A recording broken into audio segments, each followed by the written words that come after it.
And that's the problem with these guys. They have placed themselves in an elitist attitude to tell the rest of us what we need. And the truth is, we don't need them to do that. Okay? They haven't got the right to do that. They think they do, because they think we're just a bunch of stupid cattle. And I got to tell you, for the most part, most people prove them right all the time. Not intentionally, but because the knowledge, the truth has been withheld from the people. And that's how they manipulate people, is by withholding the truth and controlling them with the lies. Okay? Now, first I got to start off here. I got to ask you a question. What's the most important thing about this country that you can think of? And I want to see some hands and hear some answers. This is a participation sport when you come in here with me. Okay? Yes, sir. Recognition of God-given rights. Recognition of God-given rights. Okay? Individual liberty. Individual liberty. Freedom. No king but King Jesus. Sound money. Sound money. Okay, now I'm going to ask you another question. Which one of those, because somebody already gave the right answer, which one of those do you think is the right answer? Everybody all at once. Freedom. Freedom. Why? Because none of the rest of them would exist without it. You couldn't have any of the rest of them without the freedom to do it. You give somebody the power to say you can't have one king but King Jesus, and you're not going to have King Jesus, you're not going to have Christianity, you're not going to have a church. In fact, if they catch you saying the word Jesus, they're liable to chop your head off and throw your body to the lions. Isn't that correct? Okay. The greatest thing about this country, whether you agree with me or not, it's the absolute truth. If you take this away from any person or any group of people, you have no country. Freedom. You have no religion. You have no sound money. You don't have any of it. You're subject to the control of the people who have taken your freedom away and who are now subjecting you to their will, because that's what lack of freedom is. Being subject. You know what subject means? To someone else's will. Freedom means you're subject to your own will. As long as what? As long as you take responsibility for your actions and you never hurt the person or property of any other human being. Period. If you do, you put yourself at war with someone else. Is that freedom? No. Then you're taking someone else's freedom away. You have become the bad guy when you do that. How many of you have heard of Dave Emery? Talk show host. KGO, San Francisco. Anybody? The other day he called me that famous fascist. Do I sound like a fascist? No. But you see, that's part of the manipulation. Because Dave Emery has a one-track mind. Pardon? He has a one-track mind. No, he has an agenda, is what he has. One-track mind, the way he thinks. Yeah. He's not really thinking, he's fulfilling an agenda. He has an agenda. He's a socialist. He doesn't want people to listen to me who tell you that freedom is the most important thing in the world, because socialism can't have people walking around saying things like that. Because socialism doesn't give you freedom. They want you to think it does. Aren't they trying to bombard you with the delusion that liberals are for freedom? Liberals are for socialism. Liberals started out being for freedom when there wasn't any. Being for freedom was liberal. Being conservative was for the power of the king. Remember?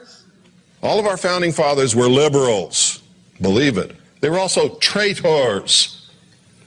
So when somebody calls me a traitor because I'm supposedly against the government, it doesn't bother me. I'm in damn good company. But you see, I'm not a traitor. Because what is the government? We are not the government. No, we're not even supposed to be. What is the government? The government is a contract signed by the Founding Fathers, which is called the Constitution for the United States of America. That is the government. That says what the government can do, what the government cannot do, when it can do it, when it cannot do it, where it can do it, where it cannot do it. Are you parties to that contract? Huh? Nope. No, you're not. How can you be party to a contract you didn't sign? You can't be. So it's a contract entered into between the signatories representing the first 13 colonies in order to establish a union of independent sovereign states for their mutual benefit and protection. Correct? Am I right? Okay. Only those who signed it and those whom they legally and lawfully represented are really bound to it. Is that correct? Yeah. No. Now, don't get into all this posterity stuff, because posterity is only bound to it if they want to be. How do you get bound to it? You're in a territory which wants to become a state, and by vote you agree to become bound to it and are accepted as a state of the Union. You understand that? Okay. Why? Because you elected representatives to act in your behalf. Is that correct? Okay. Is that a democracy? No. Is this a democratic country? No. Was it ever meant to be? No, never. So why do we hear all this talk about democracy all the time? It's the agenda to brainwash the American populace into accepting democracy, which is what? The first step into socialism. Why? No, because in our human failings and in our temptations, if it's one man, one vote, the majority is going to vote themselves everything, right?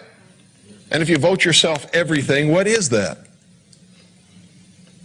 The state owes me a job. We're going to vote that the state has to give us all a job. We're going to vote that the state is responsible for making sure that I have X number of dollars a year, so we're going to vote that there's going to be a minimum income for everybody in the country. That's socialism. Lenin, V.I. Lenin, you all know who he is? The man who founded the Soviet Union. V.I. Lenin said, democracy is indispensable to socialism. You can take a free people, make them into a democracy from whatever they were before, and they will vote themselves into slavery every single time because they are weak. They want the benefits. They want the check from the government. They want the job from the government. They want a car from the government. They want medical care from the government. They want everything from the government. What's the fallacy in that? The government doesn't have anything to give you unless they first take it away from you. Right? Now, for somebody who works and is productive, they don't like that. That's not good, is it? Somebody, however, who is a weak victim, that's great, isn't it? Because they don't have to do anything anymore, do they? They can just sit back and be provided for. Have you noticed all across the country right now, they are creating victim classes of people? Why do you think that is? Because victims need care. Once you create a victim that needs care, you have another vote for socialism, don't you? Most of it is a scam. When I grew up as a boy, I lived all over the world. I remember one period of time when I was in junior high. That's 7th and 8th grade. I lived in Midwest City, which is right outside of Oklahoma City. I went to Midwest City Monroney Junior High School, which had just been built. We were the first students in that school.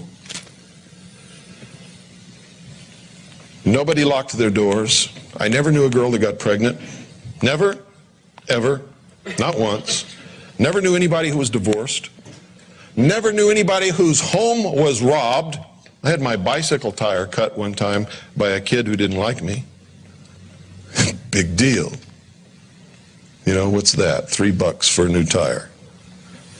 And of course I bloodied his nose.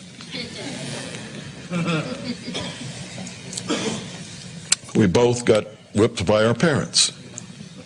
Him for slitting my bicycle tire, me for bloodying his nose. I didn't care. He didn't care either.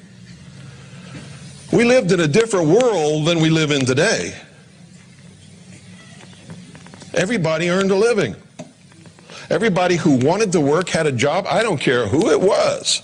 And the only thing that could hold them back would be the lack of an education, which was available to everybody, except in some extreme rural areas of this country where there really was poverty, lack of education, and inability to get good work because they didn't have that education. Now you see people coming in this country complaining about these things that have no legitimate complaint.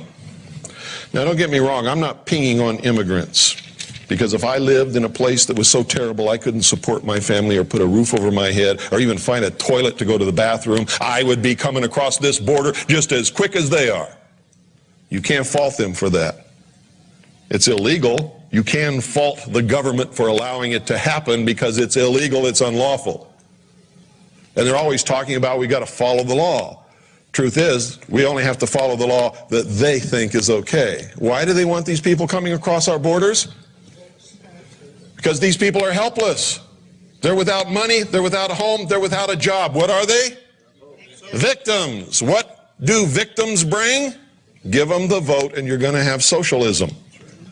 That's why they don't try to stem the flood of immigration.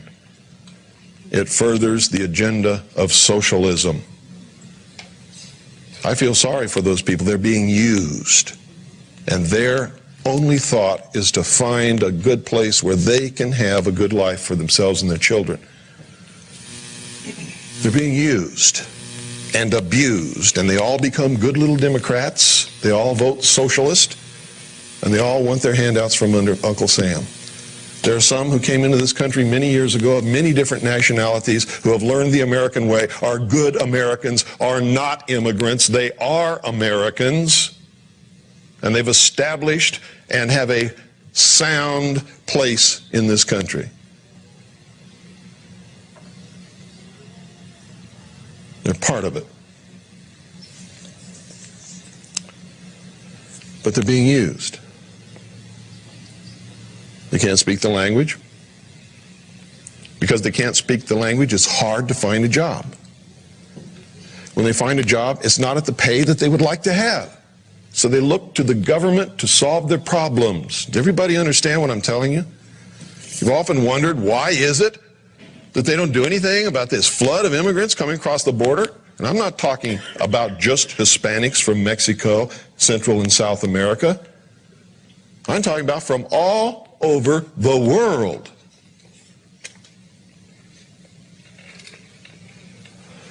They come here for a better life, not realizing that in coming here and being manipulated and used as they are, they're going to destroy all of their chances forever having the American dream.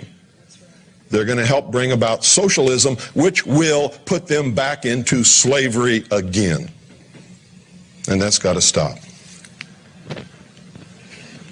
You have to understand the agenda, you have to understand who's bringing it about and why before you can see the manipulations and how people are being used and manipulated to bring it about.